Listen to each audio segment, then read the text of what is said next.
Olá! Hoje o videoaula de hoje será sobre o Sol.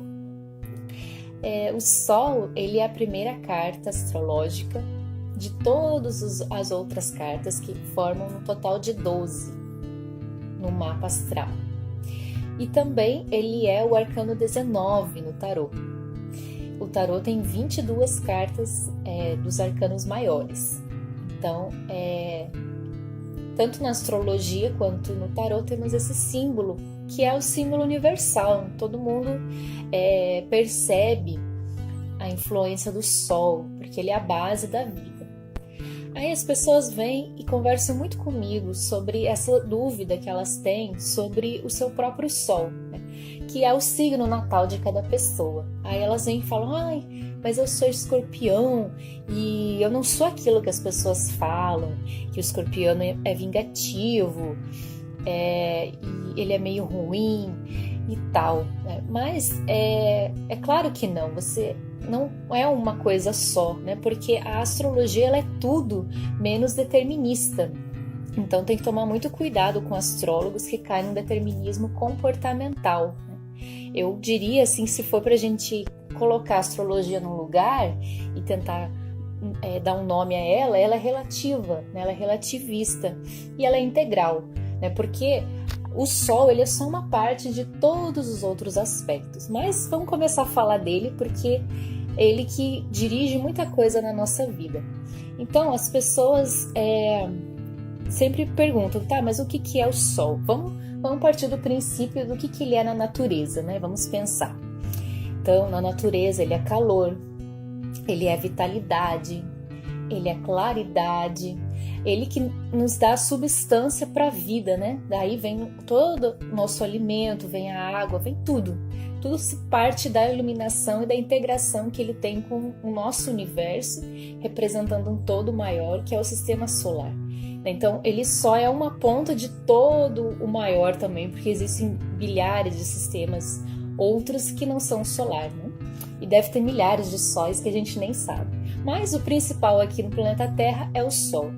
Então, é sempre bom pensar que dentro do símbolo da carta astrológica natal, o Sol ele tem 3 funções principais, que é essa de trazer uma organização para um todo, a harmonização e principalmente integração.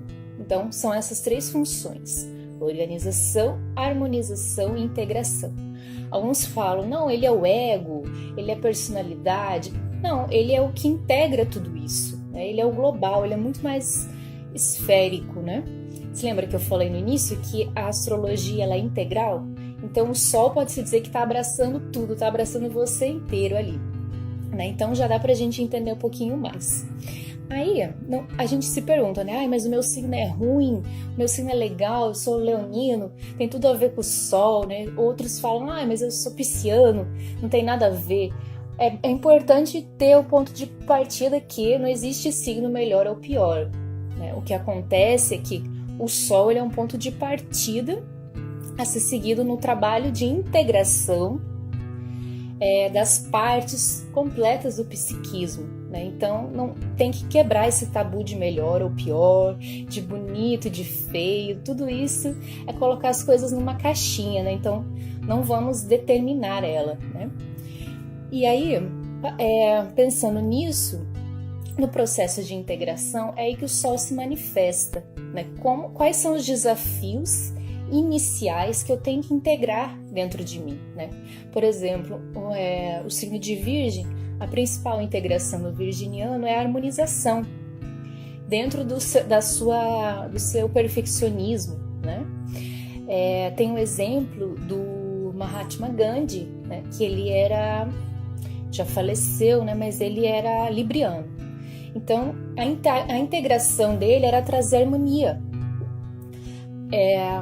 Se você acompanhar um pouquinho da história dele, da biografia dele, você vai ver que ele estudou direito, né? Ele foi bem certinho, assim, um libriano que procurou bem ponderar as coisas, Mas um pouco mais à frente do caminho dele, da história dele, a gente vê que ele começou a se envolver muito com política e com brigas políticas muito fortes, né? Aí a gente pensa, pô, mas Libriano não é briguento, ele não procura isso, ele quer a conciliação, né?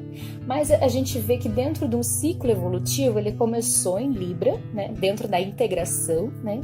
Que é a função do Sol. Dentro da integração, ele integrou o signo de Libra. Depois que ele conseguiu integrar o signo de Libra, ele entrou em Escorpião, né? Ele se tornou escorpiano, então? De libriano para escorpiano? Como é que é isso? Não, mas ele integrou dentro da parte interna dele, da psique dele, o Libra. Aí depois que ele conseguiu se abranger, ele se expandiu, né? Como a luz do Sol, que se expande ao meio-dia, a luz do Sol é diferente do meio-dia e das 6 da tarde, não é mesmo? Mas continua sendo Sol. Então ele conseguiu expandir essa força de Libra dele e ele partiu para um outro desafio, que era Escorpião. Escorpião ele é regido por Marte e por Plutão.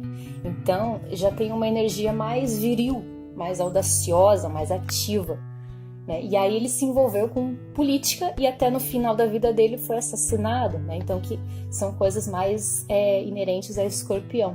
Não que os escorpianos vão ser assassinados, não entendam mal, mas esse foi o caminho de integração dele, né? Aí, agora pensando um pouquinho na astrologia, hoje eu trouxe 2 cartas diferentes. Normalmente eu uso o tarô de Crowley, mas existem tantas linguagens no universo que a gente não precisa se ater a uma, né? Então hoje eu trouxe outras cartas. Eu trouxe o tarô dos orixás, né? Que ele é baseado nas matizes das entidades africanas, e eu também trouxe os símbolos hinduístas, né? Então veja só o Sol no universo, né? Tem um lugarzinho lá na África e um lugarzinho também na Índia. Esse aqui é a carta do tarô do Sol, né? Ele é do baralho africano. Esse aqui é do baralho hindu, que representa Surya, que é o Sol em sânscrito, né? Surya quer dizer sol em sânscrito, que é a iluminação, né? Então, a gente pode pensar o seguinte, que no tarô a linguagem é a mesma, né? E o que significa o sol no tarô? Também é a mesma coisa, com essa função de integração, né? Integrar a totalidade do ser, né? Não esquecer da pureza da criança, do caminho que a gente trilhou um dia quando era pequenininho e a gente sonhou com a nossa vida adulta, com a pureza do nosso ser que vem mais do profundo do nosso coração. Tem uma frase que eu vou ler aqui, vou colar, que é do Albert Camus, que é linda. Fala um pouquinho sobre essa inocência, sobre essa integração. Então, o homem é a única criatura que se recusa a ser o que é. Então o Sol, quando ele vem e aparece num jogo de tarô, ele vem justamente para mostrar isso. Permita-se, né? Permita-se iluminar e ser iluminado, transmitir a sua principal essência, né? A sua luminosidade, o que você tem de melhor, né? E essa luminosidade, ela só aparece quando a gente consegue se integrar, né? Se aceitar, né? Tem um outro filósofo que é o Nietzsche, que apesar de todas de várias divagações que ele teve e que algumas vezes foram mal empregadas, mal entendidas, mas tem alguns trechos de literaturas dele que eu gosto muito, que fala sobre o super-homem, né? E tem tudo a ver com o Sol, né? Com essa luminosidade expansiva. Mas o super-homem não sendo aquele homem inatingível que tem um corpo de aço, né, que ele é imbatível. Mas não, o super-homem é aquele que supera a si mesmo, né? Então, ele integra todas as partes dele mesmo, inclusive os seus defeitos, e a partir daí ele tenta se superar, né? Ser uma pessoa melhor do que ele mesmo acha que ele é, né? Então, para encerrar, né, eu trouxe aqui também, você vê que mistura, né? Trouxemos um baralho africano, com cartas também hindus, né, com entidades hindus, falando de astrologia. E aqui, por último, encerrando, uma frase do Buda, que eu acho que é legal para a gente refletir, né, sobre o Sol. Todos os seres nascem iluminados. mas é preciso uma vida inteira para descobrir. Então, se você se interessou por esse assunto, quiser estudar melhor o seu sol, né, as suas potencialidades e o seu caminho de integração, você pode marcar uma sessão de tarô. Você pode escolher qual tarô você quer usar, pode ser o africano, pode ser o hindu, pode ser o tradicional, ou marcar o seu mapa astral também, agendar, né, pelo contato que eu sempre deixo no final do vídeo. Em breve eu vou gravar mais para a gente estudar mais juntos. Muito obrigada. Namastê.